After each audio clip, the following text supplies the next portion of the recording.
হঠাৎ স্নিগ্ধর কণ্ঠ শুনে পেছনে ঘুরে তাকালাম। কি হলো, চুপ করে আছো যে? নীর কালকে সারা রাত বাড়িতে ফেরেনি, সেই খবর কি রাখো? হুম।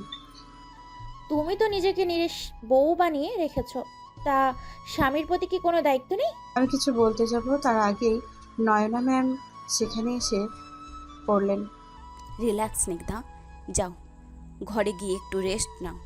স্নিগ্ধা একটা মুখ ছামটা দিয়ে সেখান থেকে চলে গেল। নয়না মেম দরজার ভিতর থেকে বন্ধ করে দিয়ে তৃষ্ণার সামনে এসে দাঁড়ালেন। 1.5 বছর আগে যেদিন নীর আমাকে এসে বলেছিল একটা মেয়ে তাকে রাস্তায় অ্যাক্সিডেন্টের হাত থেকে বাঁচিয়েছে, সেদিন আমি মন থেকে সেই মেয়েটার জন্য দোয়া করেছিলাম। ঠিক 10 দিন পর এসে নীর আবার আমাকে বলেছিল সে মেয়েটিকে ভালোবেসে ফেলেছে। জানো তো মেয়েটা কে ছিল? হুম। তুমি ছিলে। তুমি নীরকে বাঁচিয়েছিলে। তারপর তোমাদের প্রতিদিন দেখা করা, সময় কাটানো সব কিছুই আমার ছেলেকে তোমার প্রেমে পড়তে বাধ্য করে। এটাও জানো অবশ্যই। হুম। নীর যখন বলেছিল সে তৃষ্ণা নামের একটি অনাথ মেয়েকে বিয়ে করতে চায়, সেদিন আমি বিনা বাক্যে রাজি হয়েছিলাম। এসব কথা আবার কেন বলছেন? কারণ 1 বছর আগে তোমার জন্য আমার ছেলে মরতে বসেছিল। 6 মাসের সম্পর্ক নিজে হাতে গলা টিপে হত্যা করে বিয়ের দিন পালিয়ে গিয়েছিলে তুমি। আমার ছেলের জীবন সেদিন বিয়ের অনুষ্ঠানেই থমকে গিয়েছিল। পাগলের মতন তোমাকে খুঁজেছে। তুমি জানো নীর আত্মহত্যা করতে গিয়েছিল তোমাকে খুঁজে না পেয়ে।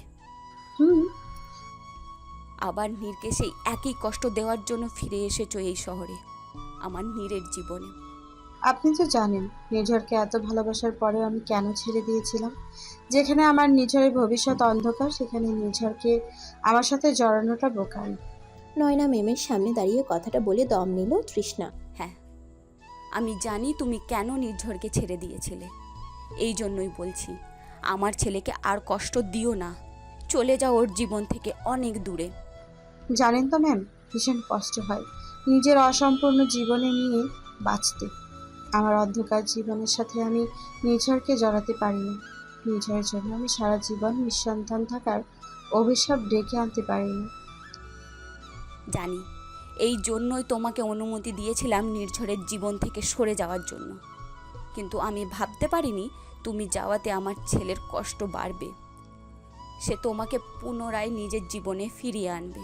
1 বছর আগে বিয়ের আগের দিন যখন জানতে পারলাম আমি কখনো মা হতে পারবো না, সেই দিনই নিজেকে নির্ঝরের কাছে থেকে সরিয়ে নিয়েছিলাম।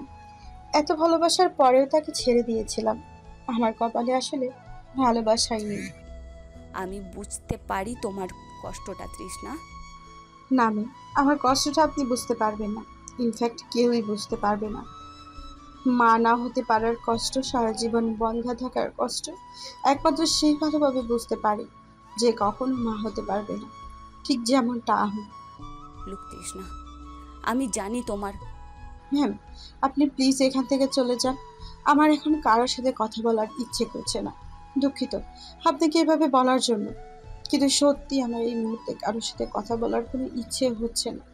আপনি প্লিজ এখান থেকে চলে যান। নয়না বেগম কিছু বলতে গিয়েও থেমে গেলেন। তৃষ্ণার দিকে একটি তীক্ষ্ণ দৃষ্টি দিয়ে নয়না বেগম ঘর থেকে বেরিয়ে গেলেন। নয়না বেগম ঘর থেকে বেরিয়ে গেলে ঘরের দরজা বন্ধ করে ব্যালকনিতে গিয়ে দাঁড়ালো তৃষ্ণা। 1 বছর আগে নির্ঝর আর আমার বিয়ের 2 দিন আগে সামান্য পেটে ব্যথার জন্য ডাক্তার দেখাতে গিয়েছিলাম। ডাক্তার কিছু টেস্ট করতে দিলে টেস্ট করতে দিয়ে বাড়ি চলে আসি।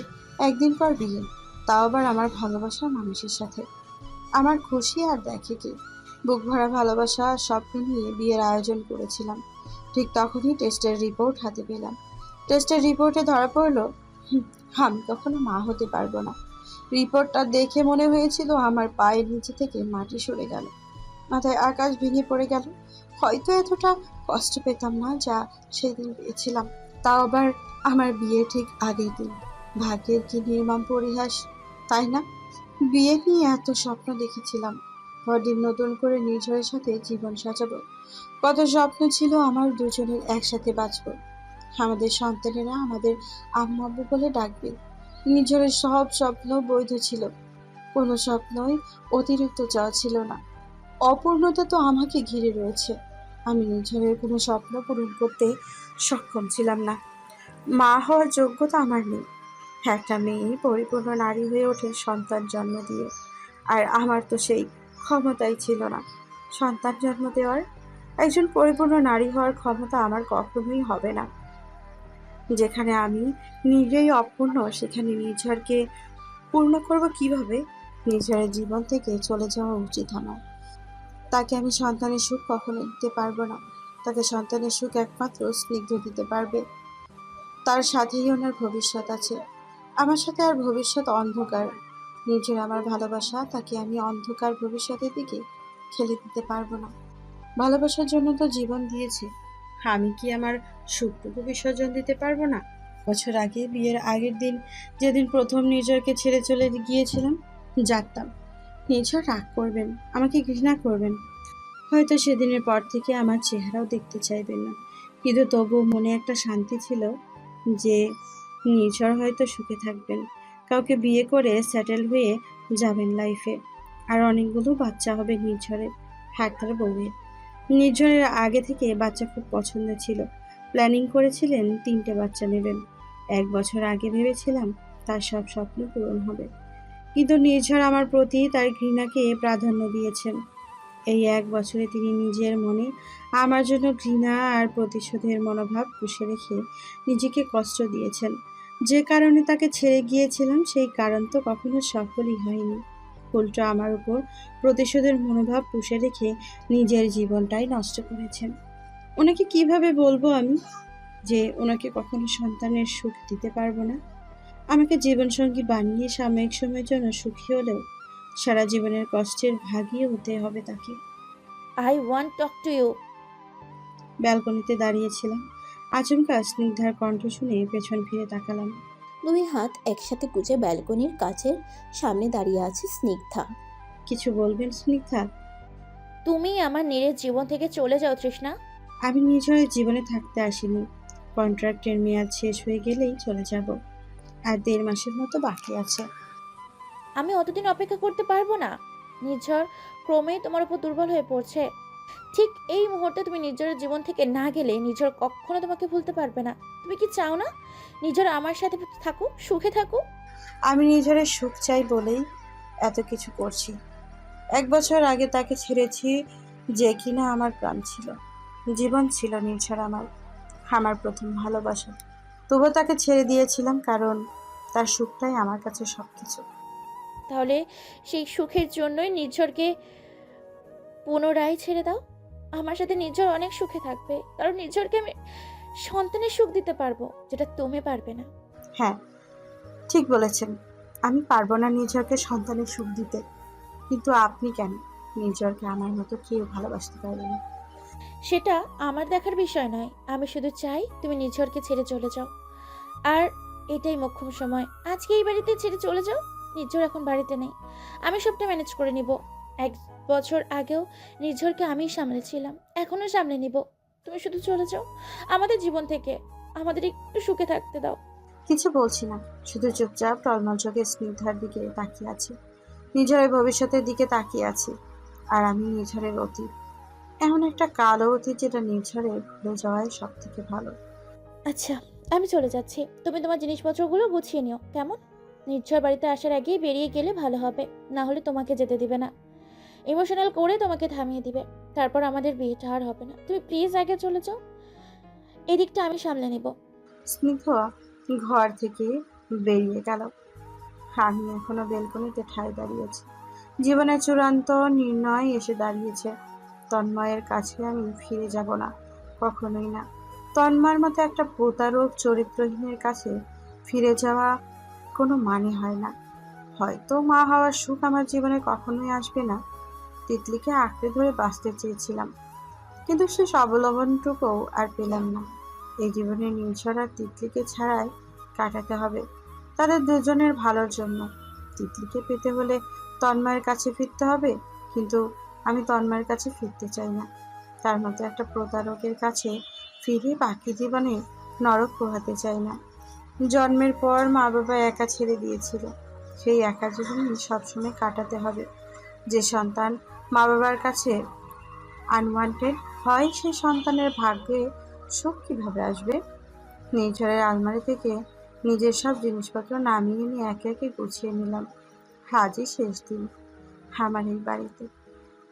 এখনই চলে যেতে হবে আমার এখান থেকে। ঠিক বলেছে স্নিগ্ধা। আজ যদি আমি এ বাড়ি থেকে না যাই, তাহলে হয়তো নিজের কখনোই যেতে দেবে না। নিজের ভালোবাসার জালে আবার আমাকে আটকে ফেলবেন। কিন্তু আমি তো কোনো জালে আবদ্ধ হতে চাই না। নিজের সারা জীবন তার পরিবার নিয়ে সুখে থাকবেন।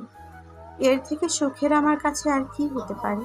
কিছু কিছু ভালোবাসা কখনো পূর্ণতা পায় না। আমার আর নিঝরের ভালোবাসাও তেমন কখনো পূর্ণতা পাবে না। আমাদের ভালোবাসার কোনো সম্পর্কের নাম না পেলেও সবসময় এতটাই গভীরই থাকবে। আমি চাই নিঝর আমাকে ভুলে যাক, কিন্তু আমি তো তাকে কখনো ভুলতে পারবো না। আমার মনের ভিতরে না হয় আমাদের ভালোবাসা জীবিত থাকুক। আমার স্মৃতিতে আমি আর নিঝর একসাথে থাকবো। এই 1.5 মাসের সম্পর্কের স্মৃতি আঁকড়ে ধরে আমি আমার বাকিটা জীবন কাটিয়ে দিতে পারবো। আর নিঝর স্নিগ্ধর সাথে সুখে থাকবে, তার সন্তান সন্তানাদি নিয়ে।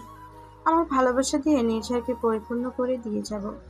আমি না হয় অপূর্ণই থেকে গেলাম। জিনিসপত্র গোছানো হয়ে গেছে। কাগজটা হাতে নিয়ে সিঁড়ি দিয়ে নামছিলাম, ঠিক তখন নিঝর কোথা থেকে এসে আমার হাত চেপে ধরলেন।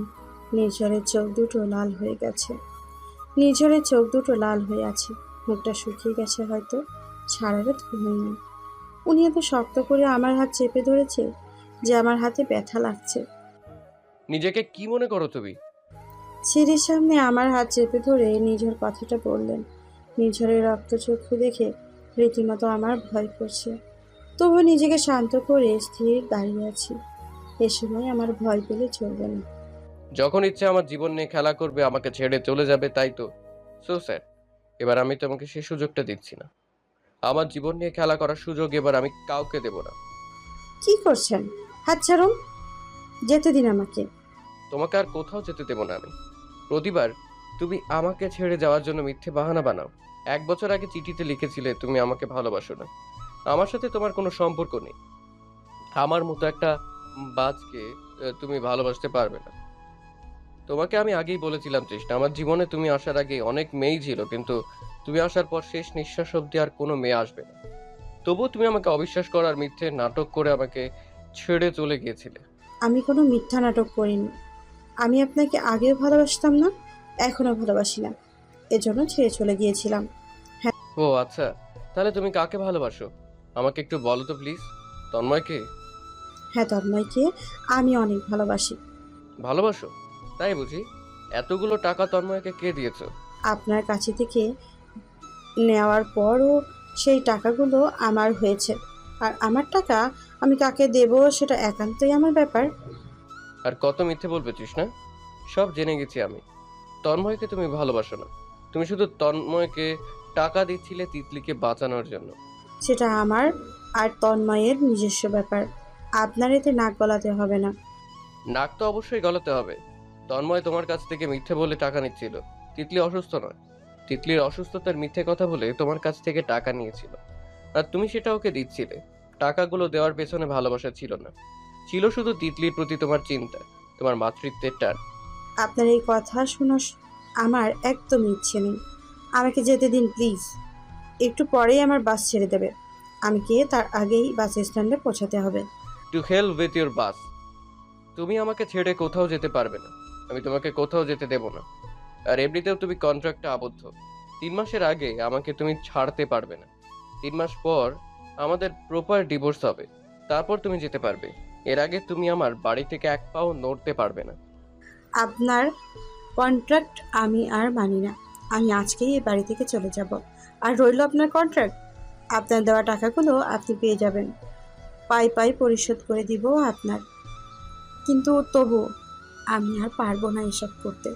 আপনার শয্যাসঙ্গী হয়ে আমি আর থাকতে পারবো না। প্রতি রাতে আপনাকে সুখী করার দায়িত্ব আর নিতে পারবো না।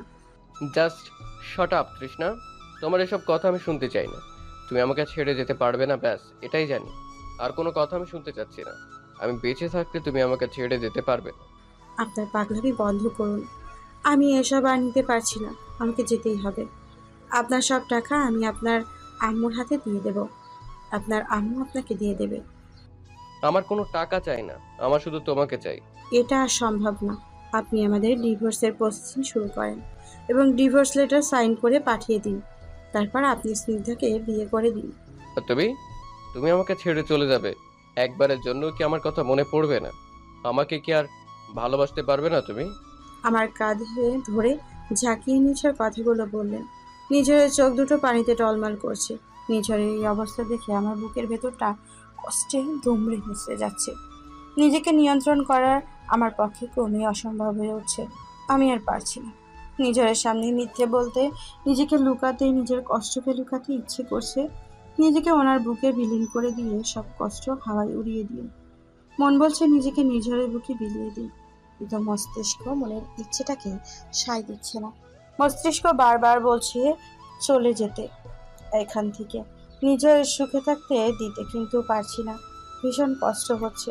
আমি ওনাকে এখনও ঠিক আগের মতোই ভালোবাসি, হয়তো এখন আগের থেকেও বেশি ভালোবেসে ফেলেছি তাকে। এই 1.5 মাসের বিয়ের সম্পর্ক আমার ভালোবাসা কয়েক গুণ বেড়ে গেছে। ছাড়ুন আমাকে নিঝড়। কেন বারবার আঁকড়ে ধরছেন আমাকে? আমার সাথে আপনার ভাগ্যে শুধু কষ্টই আছে।